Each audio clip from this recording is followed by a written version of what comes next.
మనుషుల హృదయములో మనసులో ఆలోచనవన్నీ చెడ్డవని దేవుడు చూశారు. కానీ ఆ సమయంలోనే నోవాహునకు దేవుని కృప దొరికింది. దేవునికి స్తోత్రం. అప్పుడు దేవుడు నోవాహుతో చెప్పారు, నోవాహు నేను ఇంకా పని చెప్తాను. పని ఇచ్చారు, ఓడను సిద్ధపరిచారు, తను తన కుటుంబము కాపాడబడ్డారు.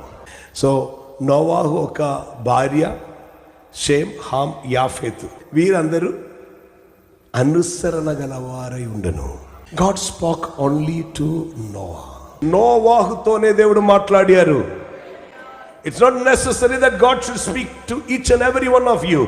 మీలో అందరితో దేవుడు మాట్లాడాల్సిన అవసరం లేదు. దేవుడు ఒక్కరితో మాట్లాడి ఉంటే ఆ ఒక్కరి ద్వారా వస్తున్న మాట నీ రక్షణ కొరకున్నదని గ్రహించటానికి కొంచెమైన వివేకం ఉంటే నీవు అనుసరిస్తే చాలు, కాపాడబడతారు. కృప దొరికిన నోవాహునకు దైవిగా మాట వచ్చింది. మాటకి దేవుడు నోవాహు విధేయత చూపించారు.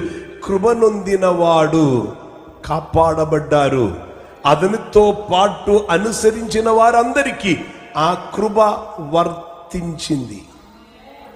That's how grace works.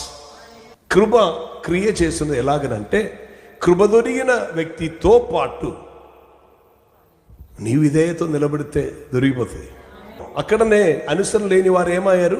జలప్రలయంలో లోకమును మొత్తం ముంచి వేసిన అదే నీళ్లు కృప దొరికిన వ్యక్తిని మాత్రం పైకి లేపి పట్టుకుంది. ఆసియా ఖండముకు, ఐరోప్య ఖండముకు, ఆఫ్రికా ఖండముకు పితరులై మారిన షేమ్, హామ్, యాఫెత్ అని ముగ్గురు మాత్రం ఈ భూమిలో మిగిలేరు. వారి కుటుంబములు